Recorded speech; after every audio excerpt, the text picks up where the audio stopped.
Did the midwatch secure the fantail? Yeah, they finished it about an hour ago. It's November 20th, 1944, under the waves of the Philippine Sea and Imperial.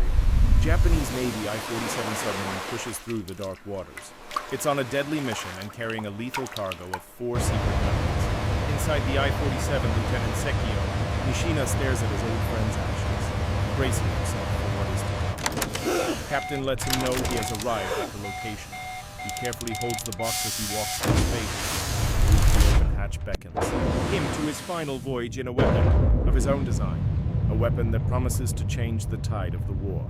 Nishina climbs inside and takes his spot in the cockpit. Every design choice represents hours of work. The machine that will propel him on a one-way mission is a product I swear, of his if I have own to swap making. this deck one more It's time. the Kaiten man Torpedo. Tell me about it. At least the Kaiten is water's on a calm secret today. mission to Yeah, test the smooth stealthy sailing from here on out. weapon by attempting to sink U.S. Navy ships that are anchored near the Ulithi Atoll. Nishina sets down the urn of his friend and professionally checks over every dial valve and lever. Can't help but admire his hand. We've made a beautiful creature. He gets on the phone to The battle is lost, communicate with the Ensign. submarine captain. Your brother's He ship tells went him down that with the all hands. Targets are anchored dead ahead. I am truly 4.5 sorry. miles away. It's been an honor.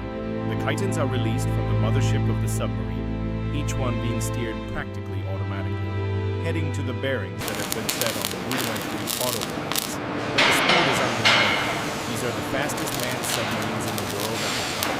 If Each of we the adjust Kaitens have this a section slightly here, different route. the They structural surface support around works half a better. mile from I the agree. target, The calculations and then align use their perfectly now. periscopes to get the We final can't let this bearing. continue, Robert. It Nishina looks undermines through the everything we periscope, built. spotting I many agree, but the targets. risks are They're right in substantial front if we of him. act It's a now. beautiful We must sight. consider the You can see timing. several American ships. They're sitting ducks. He sets his sights on the largest, one and powers on, in the name of honor and glorious victory. While heading for its target, one of the Kaitens runs aground on a sandbank. A massive explosion goes off. Hey, did you hear that? We are under attack!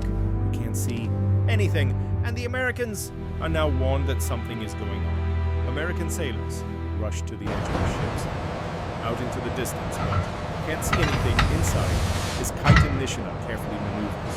The shallow waters to prevent getting stuck, lowering his periscope to prevent him from being seen, sailing virtually blind. Another Kaiten is hit, this time by depth charges. The Americans scramble to battle stations, but still can't see anything. Nishina extends his periscope and again sees his target and adjusts course.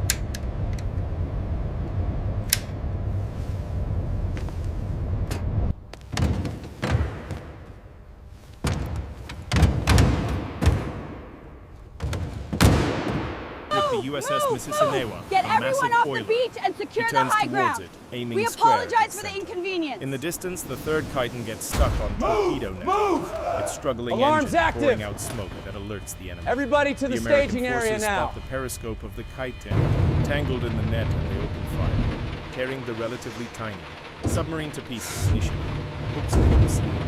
He's so close he can feel it. The submarine picks up speed. Faster and faster, it slips through the water. The target getting closer and closer. He takes what he feels will be his final breath and turns his gaze to see the remains of his friend. One last time in his life flashing before his eyes. In June of 1942, Ensign Nishina was given grave information from senior officers. The hard-fought Battle of Midway was We'll get it not a back draw as later. it had been, depicted in the We Japanese are news, curtain. but instead was a complete disaster for Japan. The battle had wiped out 4 out of 6 of Japan's best carriers. Just as tragic was that the majority of Japan's best Navy pilots had also been lost in battle. Any advantage that Japan had held since the start of the war 7 months ago was now lost, and even more alarming was the fact that America's power seemingly grew stronger each and every month. The future looked bleak, and a decisive victory for Japan was seemingly impossible. Desperate times would give birth to desperate measures. Makes friends with another pilot, Lieutenant Kuroki. The small and stealthy vessels are meant to approach Why are you the doing enemy this? and fire torpedoes, Just talk to me, slipping please. away silently. I can't However, talk these right now. Get submarines out of my are way. already pretty much obsolete. It's too American dangerous. Sonar has ensured they are practically undersea puffins, while their hard-to-aim torpedoes mean that even successful infiltrations still result in failure. The chances of success next to zero, men consider. Why should they get destroyed without even sinking a single ship? I agree, my friend.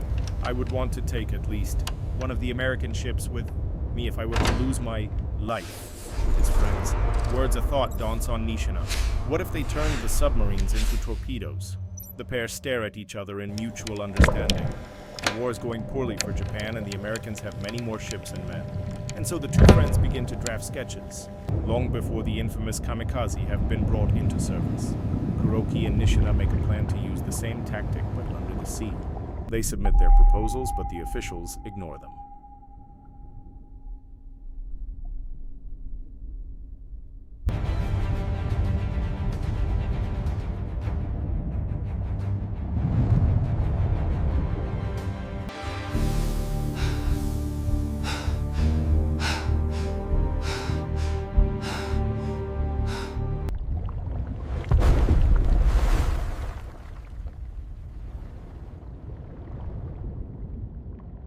Come on, let me build it!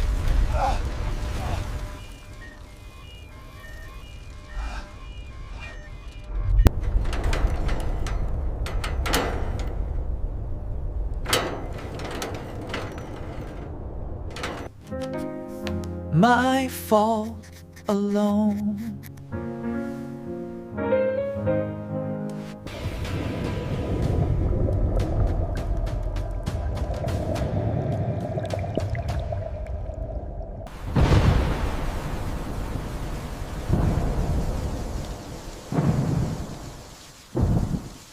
Till they write them in their own blood to prove their sincerity. Their radical plan to send a Japanese pilot to his guaranteed demise was difficult to stomach by the officials. However, no one could deny its usefulness was obvious. So the Kaiten is given the go-ahead, but with the condition that the pilot must be given a means of escape. An idea that the two designers soon abandoned as it was too complicated and unreliable to implement. When finally built, their undersea beast is no midget at 14.7 meters long, 1 meter in diameter and weighing 8 tons. It features just a single periscope, rudimentary controls and fore navigation. It has a gyroscope and a clock for timing tracks, but it was all to deliver 1.5 tons of explosive to its target. The Kaiten pilots are sourced from Navy aircraft and officer training. Thousands passionately volunteer, but only a few hundred are selected. The chosen are handed to Kuroki and Nishina, and together they train and test the weapons. There are no pilots in so it's the teachers. The students' job to test the weapons for flaws and issues. On one training mission, Hiroshi Kuroki was piloting an early version of the Kaiten off the coast of Otsushima. With the bad weather, Nishina tries desperately to warn his friend and tell him not to go.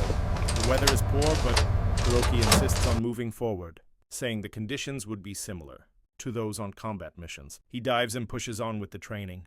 Kuroki's Kaiten dives too deep and propels its Pick way up the pace, towards gentlemen! the seafloor. Left, He right, wrestles left, with the controls right. as the rough seas and currents push him about. Come on, my beauty. But the rough seas are just too much for the Kaiten. Out of control, and to Hiroshi's horror, the submarine propels itself down.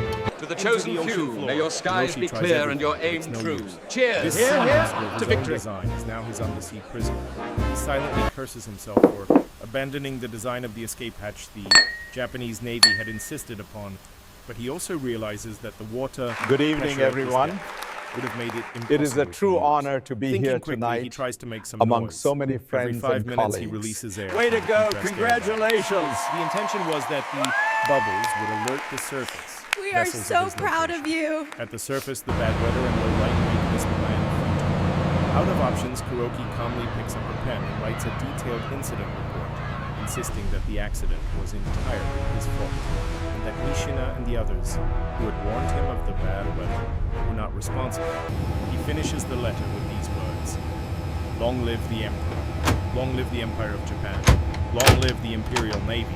Finally, as is tradition in Japan, he writes his death poem. This brave man, so filled with love for his country that he finds it difficult to die. He's calling out to his friends and about to die.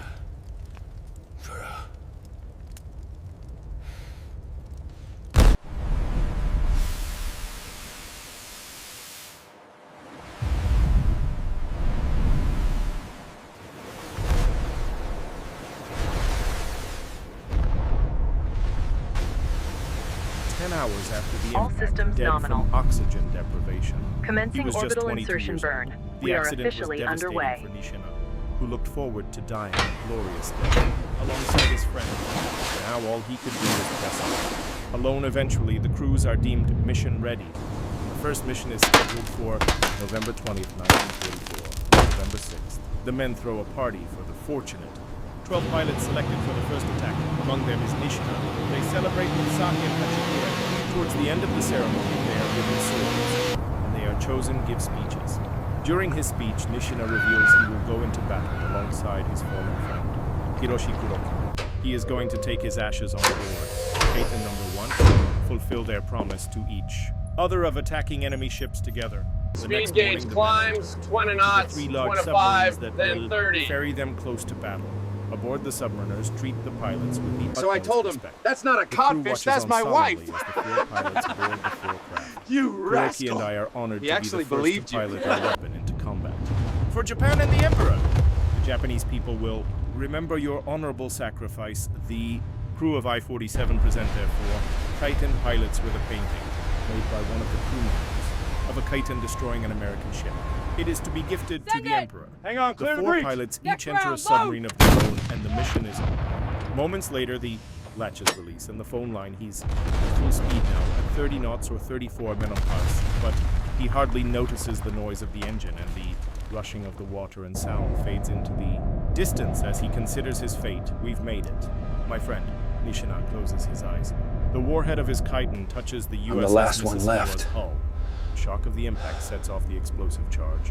A huge explosion rips the massive oiler in two, splitting open its tanks and triggering a gigantic fire that illuminates the anchorage. Secondary explosions rock the ship as its many gas tanks burst into bright orange fireworks.